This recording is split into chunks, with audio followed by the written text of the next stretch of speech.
Très contente de vous retrouver pour un nouvel épisode de En tête à tête, un podcast en toute intimité avec vos artistes préférés de la nouvelle scène française. Et aujourd'hui, c'est avec Marie Poulain. Salut Marie. Salut Ombline. Alors, tu t'es fait connaître grâce à tes collaborations sur le dernier album de Calogero. Tu as Oui. écrit 4 textes pour l'album, dont un où tu chantes en duo avec lui. Ah oui. Le titre. Le hall des départs. Et là, tu t'es lancé donc avec cette nouvelle chanson qui est sortie il y a quelques semaines, qui s'appelle La demande. La demande. On en reparlera bien sûr tout à l'heure. Juste avant, on va apprendre un petit peu à te connaître. Je vais te poser plein de questions et tu vas devoir y répondre comme tu le sens, mais le plus sincèrement possible. D'accord, je Ok. sens que je vais aussi m'apprendre à me connaître C'est vrai ? pendant ces questions. Ça, c'est intéressant. Où as-tu grandi ? Dans quel genre d'environnement ? J'ai grandi dans le 78 et le 92, la banlieue de Paris, et c'était Saint-Germain-en-Laye et Courbevoie. Voilà. Ok, c'était quel genre d'environnement ? Est-ce que tu avais des parents musiciens ou rien à voir ? Rien à voir, mais en même temps un petit peu à voir. J'ai l'impression que de toute façon, on est tous un peu musiciens dans l'âme, puisqu'on a tous, on grandit tous avec la musique. Et, c'est inévitable d'avoir toujours de la musique autour de soi. Donc oui, ma mère, elle écoutait plein de trucs, mais elle n'était pas pianiste ou guitariste. Elle écoutait beaucoup la radio, surtout ma mère. M Radio, j'espère. Évidemment, évidemment. Quel style d'enfant tu étais ? J'étais une enfant très touche à tout dans l'artistique. Je dessinais, je peignais, je mettais mes mains dans toutes les matières possibles. Et Tu faisais tes expériences. je faisais mes expériences. D'ailleurs, il y en a une qui m'est revenue il n'y a pas longtemps, qui est trop marrante. En fait, quand j'étais dans le bac à sable, c'est un très vieux souvenir. Vous avez dit tout à l'heure qu'on disait des choses intimes, alors je me lance. En fait, je prenais le sable et je le mettais dans mes cheveux. Et après, je retirais grain par grain. Et pour moi, c'était un peu comme de l'art. Et je restais là des heures. Je pouvais faire ça pendant des heures, comme un sablier. Le temps passait comme ça.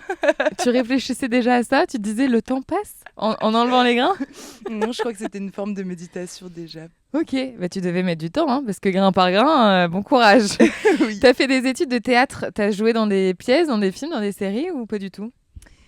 Alors, en fait, c'est vrai que je voulais me tourner, dès que j'ai terminé le bac, les études obligatoires, je voulais me tourner vers le théâtre, la comédie, le cinéma, euh, parce qu'en fait, j'ai toujours aimé surtout les comédies musicales, parce que moi, j'aime chanter, danser. Et jouer la comédie, j'aime en fait tout faire à la fois, j'aime pas choisir, c'est vrai. Et donc, me diriger vers la comédie, pour moi, c'était un peu comme m'ouvrir la porte à tout ça, puisque c'était mon tout premier élan, la comédie musicale. Je pouvais passer des jours et des heures à regarder la même chose, c'était Grease. Ah oui. J'étais complètement amoureuse d'Olivia Newton-John et de John Travolta en même temps. Normal. Ok. Ouais. Il y a une question que j'adore poser. Est-ce que tu pratiques les pensées positives dans ton quotidien et surtout, qu'est-ce que tu te dis si tu le fais ? Alors, moi, de plus en plus, j'essaie de penser plus spirituel, de m'assagir. J'imagine que ça va avec le temps. Et j'ai entendu parler de ces pensées positives. Et j'ai essayé d'en pratiquer, mais j'ai toutes sortes d'autres pratiques. Surtout, tout simplement, je me dis qu'il ne faut pas mal parler de soi-même, mal parler des autres. C'est plus des choses que je vais toujours me répéter euh, pour, euh, pour être mieux avec moi-même, et pour être mieux tout court, en paix. Mais ça peut m'arriver de me dire, après avoir dit quelque chose de mauvais sur moi, genre « Ah, t'es bête ». Non, tu n'es pas bête. Tu es génial. Tu es génial. Tu es génial. Oui, ça peut m'arriver. C'est important de le rappeler tout le temps. Hein. Mais bien sûr. C'est vrai. Bah oui, ça fait du bien. Qu'est-ce que tu aimes faire le dimanche ? Le dimanche, bah, c'est un jour qui a tendance à un peu... j'aime pas dire ce mot, mais je me sens un peu mal le dimanche parce que... est-ce qu'on a le droit de travailler le dimanche ou pas? Je sais pas. Et du coup, à chaque fois, je me dis, mince, mais moi, je voudrais travailler encore. Mais non, mais détends-toi. Détends-toi. Là, c'est le jour où tu peux te détendre. Et en même temps, voilà, c'est encore une question de pensée positive, de lâcher prise, de c'est ton jour, là, tu peux te détendre. Et en même temps, j'ai pas envie de faire comme tout le monde. Donc le dimanche, il y a plein de pensées contradictoires qui me traversent. C'est un jour qui devrait être facile, mais qui est un peu difficile. C'est jamais les mêmes dimanches, donc. Certains, tu vas bosser, d'autres, ça Ouais, va être de la détente. exactement. Ok. Est-ce que tu as un objet fétiche que tu emmènes partout avec toi? J'ai eu tendance à en avoir, mais maintenant, j'en ai plus parce que j'essaie de voyager léger le plus possible. J'essaie de déposer sur mon chemin autant que possible des objets et de me sentir plus légère. C'était quoi avant? Et alors, oui, Alors, il y a eu plein de trucs, mais souvent, ça va être un carnet, particulier où je vais mettre des pensées, ou un stylo, voilà, où j'ai des petits souvenirs avec lui récents et j'ai envie d'en avoir encore. Ok. Voilà. Est-ce que tu as un plat préféré? J'imagine. Oui, oui, j'ai un plat. Alors, j'ai plus un aliment préféré, c'est la pomme de terre. Et donc là, vraiment, on peut me proposer sous toutes les formes, ça sera mon plat préféré. En gratin, frites, pommes de terre, grenaille, peu importe, Grave, tu manges grave. toutes les patates. Oui. Est-ce que tu fais du sport? Est-ce que tu pratiques un sport? Pendant longtemps, j'ai boudé le sport. Et après, j'ai commencé à faire du yoga à haute intensité. Là, j'ai arrêté et ça me fait flipper parce que reprendre le yoga, c'est en fait recommencer à reprendre tout un truc qu'on vient de perdre, c'est-à-dire la flexibilité et se ressentir tout compacté là. Alors, je pense que je vais me remettre au yoga de toute façon parce que c'est super bon, mais je vais à la salle de sport, je fais fitness, voilà, C'est déjà cardio. bien. Est-ce que tu tiens justement un journal intime? J'adore ça. J'adore ça, je le faisais pendant longtemps, j'ai un peu arrêté parce que je me suis rendu compte que je le relisais pas. C'est pas grave ça. On relit jamais un journal intime, si? C'est vrai qu'en fait, je me dis qu'un jour, je vais le relire et je vais être trop heureuse. Mais un jour, j'ai relu mon journal intime de mes années de 18 ans à 22 ans et ça m'a pas fait plaisir. Il y avait plein de fautes d'orthographe, c'est ça qui t'a pas plu? Ah Tu fais référence à quelque chose, je crois, Je sais pas. Ambline. Bah, moi, j'ai relu le mien et effectivement, il y avait plein de fautes d'orthographe, hein. Donc, j'ai terminé, j'ai dit, allez, c'est bon. Non, il y avait quoi dans ce journal qui t'a... Bah C'est enfantin, c'est plus jeune, on était plus jeunes.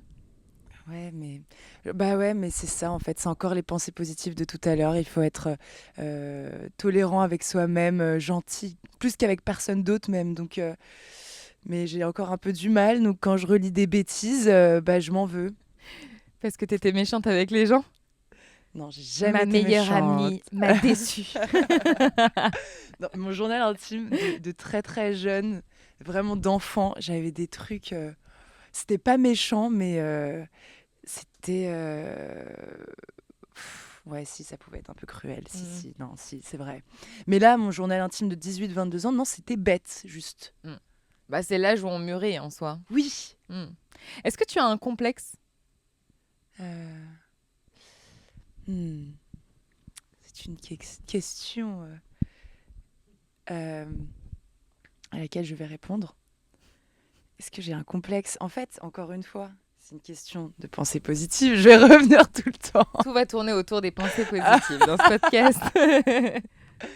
Et en fait, j'ai tendance à en avoir parfois. Et après, je me dis, bah non. Enfin, je veux dire, pourquoi?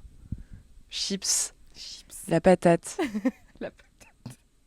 On a vu sur tes réseaux sociaux quand tu as montré à ta grand-mère le clip de la chanson Le hall des départs avec Calogero. Est-ce que tu peux nous refaire sa réaction? J'adorais.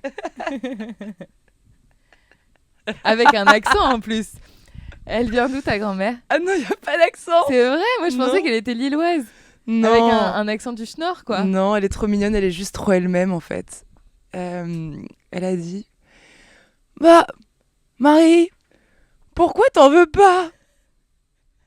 Il est bien celui-là. Ah voilà, c'est ça. Il est bien celui-là, Marie. Est-ce que c'est important pour toi que ça plaise justement à ta grand-mère? Est-ce que c'est ta supportrice numéro uno? Oui. Elle est trop mignonne parce qu'elle pleure en plus. Oh. Là, il y a pas longtemps, je jouais donc en première partie de Calogero à l'U Arena à Nanterre devant 30 000 personnes. Un truc de dingue. J'avais juste une envie, c'était que mes grands-parents me voient. Et comme c'est un peu compliqué d'atteindre l'U Arena, eh ben, ils étaient bloqués dans les bouchons pendant la première partie. Et c'était la cata, elle pleurait et tout. Et quand j'ai su ça, bon bah, c'était d'une tristesse sans nom. Mais je lui ai dit, t'inquiète pas, tu viendras à mon concert. Ce sera encore Et mieux. tu seras la reine. Trop bien, elle est trop mignonne. Si tu pouvais avoir un super pouvoir, ce serait lequel? Ah, j'y pensais il y a pas longtemps en plus. Mince, j'avais une super réponse. J'espère qu'elle va revenir. Oh, j'ai envie de dire vraiment effacer mes pensées si possible. Effacer. Oui, je voudrais ne plus penser dans le moment présent complet. Ok, déconnecter. Ouais, lâcher prise quoi. Ok, lâcher prise, c'est le mot. Ton mot préféré de la langue française, c'est lequel? Je vais en dire un là au moment présent. Jouir. Ok, ça marche. Comment tu gères la notoriété sur tes réseaux sociaux? Euh, la notoriété. Ouais. Toutes les demandes, tous les messages que tu dois recevoir aussi, suite à ton titre la demande, les Mm. premières parties de Calogero, les gens qui te rencontrent grâce aussi aux premières parties de Calogero. Bah, je leur réponds à tous. C'est vrai? Oui, C'est bien. oui. Bah, je crois que c'est ça qui est important. Enfin, moi, c'est ce qui me fait plaisir en tout cas. C'est d'aller à l'encontre des gens, leur parler, voir s'ils aiment. C'est important. Moi, de toute façon, je commence complet, donc j'ai besoin d'eux. J'ai besoin De d'eux. retour. Mm. Oui, j'ai besoin de retour. Une anecdote que tu veux partager avec nous? Bah, je voudrais parler de la demande. Ok. En fait, c'est marrant parce que quand j'ai eu l'idée de la demande, en fait, quelqu'un m'a dit voilà, qu'il avait demandé en mariage une autre personne. Et en fait, ça m'a donné envie d'écrire une chanson. Et vraiment, une semaine après, je vais quelque part, il est très tôt le matin, et là, il y a deux personnes qui sont en couple et qui mettent une chanson. Et en fait, ils se regardent là, ils sont complices graves. Et, euh, et ils commencent à danser. Putain, il est 7 h du matin, quoi. Je me dis, mais c'est des ouf, les deux. C'était fin de soirée peut-être, non? Non, non, Même c'est pas. vraiment début de soirée. Non, non, début de... Journée. même pas un lapsus. Début de journée. Non, non, on se réveillait, on allait ensemble, tout de bon. Et en fait, là, je les vois, ils commencent à danser sur leur chanson. C'était leur chanson, en fait. Je leur dis, mais comment ça se fait que vous dansez autant? Ils me disent, bah, c'est notre chanson. Voilà, on s'est rencontrés sur cette chanson. Et ensuite, bah, je l'ai demandé en mariage sur cette chanson. Et je les voyais danser tout là. Je me disais, waouh, c'est incroyable. Je dois écrire une chanson là-dessus. Et en fait, c'est comme ça que m'est venue la demande. C'est trop canon. Trop mignon. Tu leur as dit? Bien sûr que je leur ai dit. C'est Et il vrai? y a un truc hyper marrant qui était un peu prémonitoire. C'est que dans la chanson, je dis vous ne serez bientôt plus deux. Un écouteur où bat son cœur. Il portera le nom du chanteur. Et en fait, ils ont eu un enfant là qui est né ou qui va naître incessamment sous peu. Bah, incroyable cette histoire. Voilà. Mais merci de l'avoir partagé avec nous. Ouais. Alors, pour continuer à mieux te découvrir, donc je vais te faire des propositions. À toi de me répondre au tac au tac. Réfléchie ou impulsive? Impulsif. Organisée ou bordélique? Les deux. Réaliste ou rêveuse? Les deux. Aventurière ou casanière? Plus casanière. Amoureuse ou cœur à prendre? Cœur à prendre. Introvertie ou extravertie? Ah, les deux. Trop bizarre. Généreuse ou économe? Avec moi-même économe, avec les autres J'ai généreuses. cru que tu allais faire l'inverse. Rationnelle ou émotionnelle? Émotionnelle. Patiente ou impatiente? Ah. Mais non, mais là, après, les autres vont me dire bah oui, c'est vrai, tu l'es. Impatiente. Bibi ou Mike Brandt? Ah non, ça c'est trop dur. Ah ouais, Mais ok, Mike. ok. Piano ou guitare? Piano, c'est mon first love. Ma guitare, celle qui m'accompagne partout. Guitare. Guitare. Si tu étais une saison, laquelle serais-tu? L'automne, mais je perds pas encore mes cheveux. Bah tant mieux. Parce que les arbres, eux, ils perdent leurs feuilles. Mais l'automne. Ok. Qu'est-ce qu'on retrouve le plus dans ton feed Insta? Des bêtises. Comme quoi? Moi, j'aime bien être un peu fofolle. Et donc, j'aime bien me mettre dans des situations un peu particulières. On va y revenir, notamment sur dans la laverie. Hein, Oui. on en parlera tout à l'heure. Ok. Ton hashtag préféré? Tag. Hashtag. Tag. À quelle émission de télé tu aimerais participer? En fait, je regarde pas beaucoup la télé. Donc, j'en connais pas tant que ça. Mais je me dis, pourquoi pas un truc aventureux où on m'amène... Koh-Lanta Pékin Express? Non. Non, non, non. Ça, je suis trop stressée pour ce genre de truc. Ça Ouais. va pas le faire. Je ce vais partir serait en plus crise quoi? de nerfs. Ah, rendez-vous en terrain inconnu. Ouais, par exemple. Ok. Ton prochain voyage, justement, ce serait quoi? Ou c'est J'ai quoi? déjà prévu. Je vais en Islande. Quand ça? Pourquoi vous voulez venir avec moi? Ouais. Tu me dis l'Islande, moi je viens. Je vais dans un van. Y a, Ah non, y a je viens que- plus. Ah bon? Moi non. Ouais. Bah oui, c'est vrai que c'est pas top confort, quoi. Mais ça va être le plus luxueux de toutes les choses pour moi, puisqu'il y a une vue incroyable, imprenable. On part sur les routes et on va regarder le ciel avant tout. En mode roots, donc. Ouais. La chanson du moment, ta chanson du moment, chanson française. Ah, chanson française. Je peux pas dire ma chanson, parce que je l'écoute plus qu'aucune autre. Allez, ça marche. Le feu ou l'eau? Bah, c'est-à-dire que j'avais le mal de mer et maintenant je me suis réconciliée, alors l'eau. Ok. Avec qui tu aimerais rester bloqué dans un ascenseur? Hmm. Mon chien. Ok. Chacun son kiff. Si t'étais une émotion. Bah, en fait, je voudrais la choisir. C'est pas juste l'émotion qui me prend et qui me choisit. Moi, je voudrais choisir la joie. Avec quelle personnalité tu rêves de faire un dîner? Alors déjà, faut savoir un truc avec moi. Je déteste les dîners. C'est pas vrai. Si. Tu préfères les déjeuners peut-être? Oui, parce qu'on peut déjeuner en paix. Tiens, wesh. Quelle référence! Alors, ce sera avec qui, ce déj? Et bah, pourquoi pas avec la personne qui l'a composée, disons, cette chanson, Ok. qui l'a écrite. C'est Stéphane Escher, il me semble. Déjeuner en paix, ouais. Ouais, mais Stéphane avec lui. Escher. Allez. Si tu étais un animal, lequel serais-tu? Bah, j'aime pas trop, moi. Hier, on m'a comparé à un suricate. Ah bon? Mais je me sens pas suricate. Parce que ils sont souvent en groupe, les suricates. Puis j'ai Oui. pas la même forme de tête. Il y avait une référence, c'est sorti d'où? Pourquoi on t'a comparé comme ça? Je sais pas, apparemment c'était une inspiration Ok. passagère. Je pense qu'elle est passée. Ok. Mais bah, j'ai envie de dire une coccinelle, c'est mignon. Ouais, c'est mignon. Si... C'est même pas un animal, c'est un insecte, non? Bon, ça marche quand même. Hein, on va dire une petite coccinelle en soi. Ouais. Qu'est-ce que tu refuses de faire systématiquement? Bah, moi je trouve qu'il y a que les gens bêtes qui changent pas. Donc j'ai un peu du mal à toujours refuser ou toujours accepter la même chose. Donc honnêtement, là tout de suite, il n'y a rien qui me vient. Ok. Est-ce que tu as un chiffre porte-bonheur? J'en avais un. Et en fait, je me suis rendu compte que ça, à chaque fois, c'est des nouveaux chiffres qui portent bonheur. Je suis encore dans le renouveau toujours, je sais, mais c'est...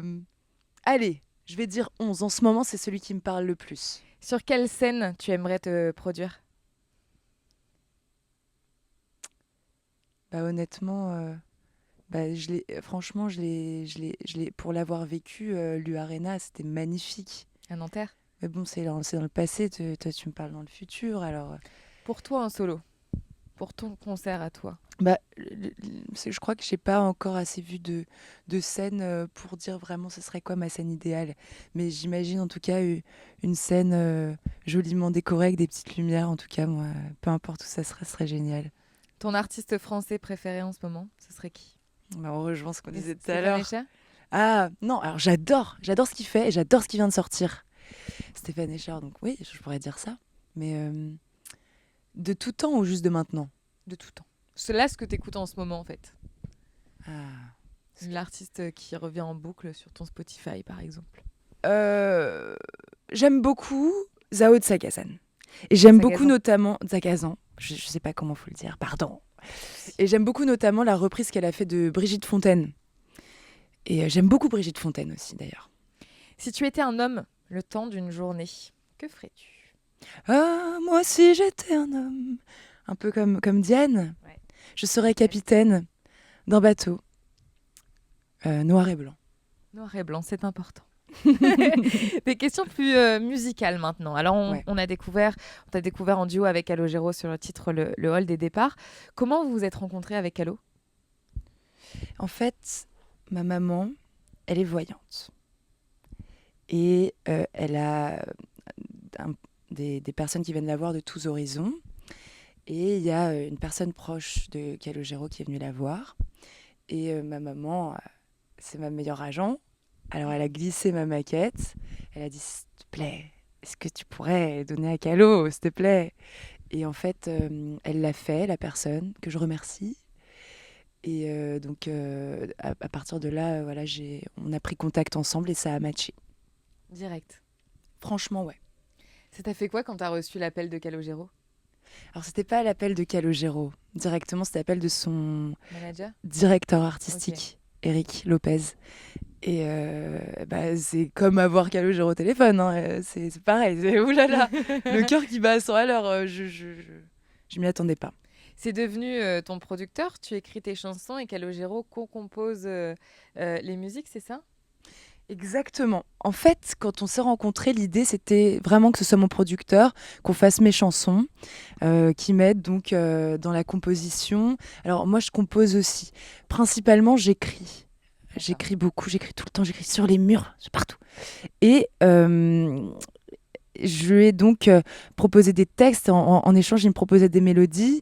Par exemple, pour la demande, ce qui s'est passé, c'est que je lui ai proposé un texte et lui une mélodie. Et ensuite, j'ai continué sa mélodie.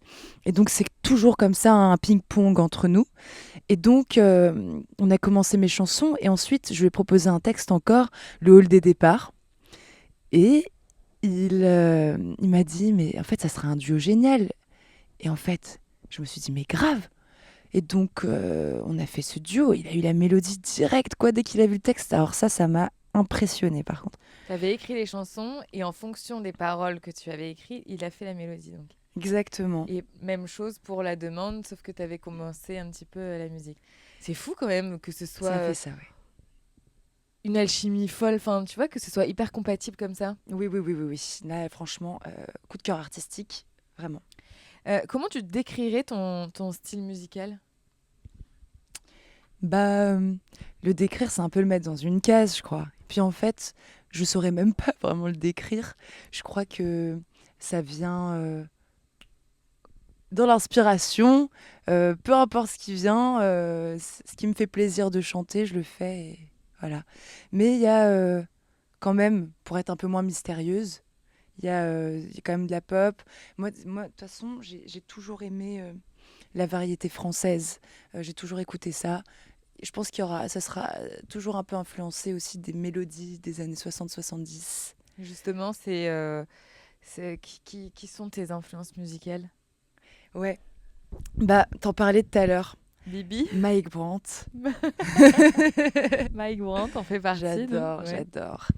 En fait, vraiment ces années-là, les 60-70, elles me font rêver. Et puis ensuite, j'ai toujours un peu écouté la variété française qui se faisait dans les années 80 aussi, 90. Franchement, à chaque fois, j'étais vraiment fidèle à ça. J'ai toujours écouté ça. Mais donc, pour l'écriture, il y a vraiment un gars qui m'a vachement influencée. Enfin, dire un gars, c'est le réduire. Un immense qui m'a influencée, c'est Jacques Brel. Moi, la première fois que j'ai entendu sa chanson Les Vieux, en fait, c'est ça qui m'a, je crois, fait un déclic. J'ai eu un frisson, un coup d'électricité dans tout le corps. J'ai pleuré et là, je me suis dit, ok, c'est trop. Il faut que je m'intéresse beaucoup plus à tout ça, à l'écriture française. C'est ce qui t'a permis de te lancer dans l'écriture des chansons, du coup? Oui, bon, entre autres. Mais pour moi, c'est une perfection. de fou. Donc voilà. Donc, tu as sorti là il y a quelques semaines le titre La Demande. Oui. Est-ce que tu peux nous en dire un petit peu plus sur ce titre? Parce qu'en plus, donc, on en parlait sur tes réseaux sociaux, tu sors des mini-vidéos qui vont avec et qui Oui. sont juste incroyables, notamment celle dans la laverie. Est-ce que tu peux nous expliquer déjà d'où ça sort? Comment tu as ces idées? Parce que moi, Bah... j'ai vu ta tête rentrer carrément dans la machine à laver. Hein. ouais, je suis bien rentrée. D'ailleurs, c'est agréable parce que c'est chaud. Je m'attendais pas à cette réponse. On a l'impression de rentrer dans le ventre de la mer. Ok. Donc tu vas y retourner apparemment. Non mais comment ça t'est venu cette idée de machine à laver? Bah vraiment là, j'ai aucune explication. Ça vient comme ça. Un dimanche matin, tu te réveilles, tu dis la machine à laver là-bas, elle est pas mal. Je vais y aller. En fait, moi, j'aime bien faire des bêtises. Ah oui, on en parlait tout à l'heure. Voilà. Donc je vais réfléchir à quelle bêtise je peux faire. Et donc ça m'est venu assez naturellement, hein, vraiment. Il y a une autre vidéo justement sur le titre La Demande où c'est un couple qui est en train d'écouter donc ta musique, La Demande, Oui. et il y a une demande qui se fait sur un banc. Oui. C'est sympa ça aussi. Ouais, c'est tout mignon. Il y en a d'autres qui vont arriver? Il y en a d'autres qui arrivent. Oui. Tout est en préparation. Ok, tu nous en diras pas plus. Bah, C'est surprise. bah ça sera plus cool quand vous le découvrirez, non? Est-ce que le titre La Demande est annonciateur d'un album solo pour toi? Ah oui. Tu travailles dessus? Je travaille dessus, ouais, corps et âme, tout le temps.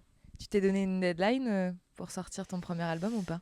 Non, la deadline, ça va être le feeling, je crois.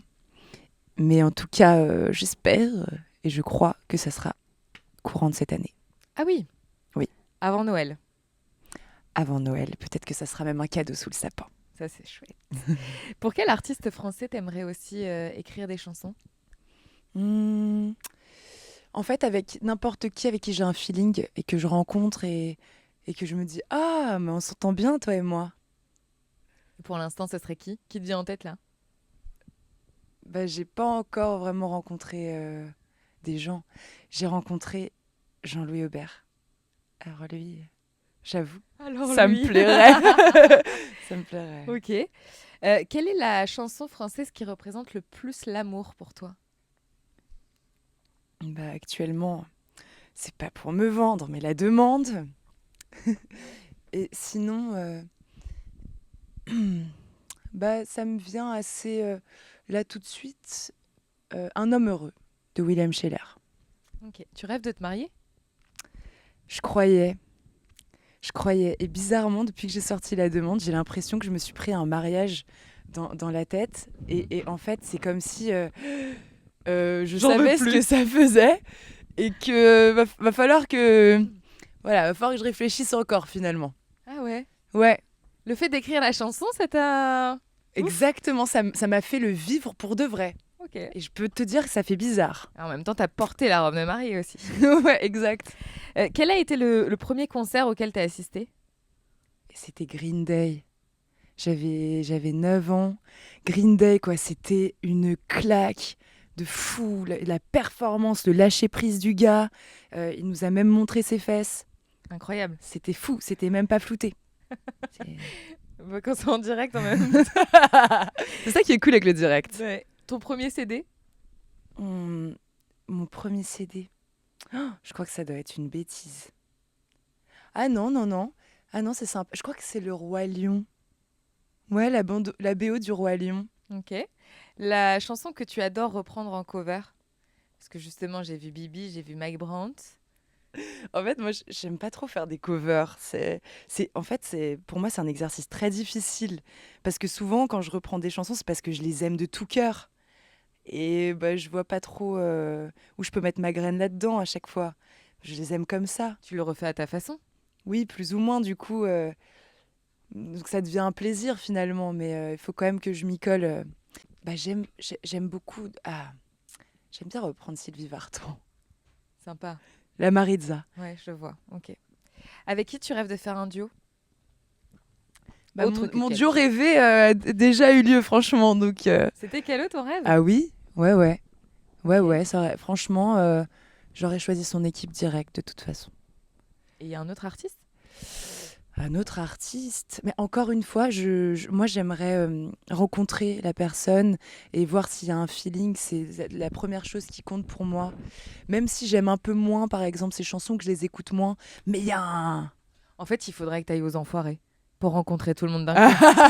Ouais. Sinon, j'arriverais pas à prendre ma décision, je crois. Ouais, c'est vrai. Peut-être. Dans 5 ans, tu te vois où? Moi, dans 5 ans, j'aimerais continuer ce que je suis en train de faire aujourd'hui en beaucoup plus fort. J'aimerais chanter. Mais c'est je me vois où. Donc c'est un appel à l'univers là. Donc dans 5 ans, je chanterai Ça, c'est mieux. sur des scènes magnifiques, avec un public extraordinaire, gentil. Et on chantera mes chansons tous ensemble, j'aimerais beaucoup. C'est tout ce qu'on te souhaite, Marie Poulain. Merci beaucoup pour cette interview. On te retrouve donc en première partie de Calogero pour sa tournée Amour. Oui. Et puis avant la fin 2024 avec ce premier album. Oui. écrit. Et puis on le retrouvera sous le sapin. Oui. Merci Marie. Merci beaucoup, Mbine, c'était trop bien. M Radio, M Radio.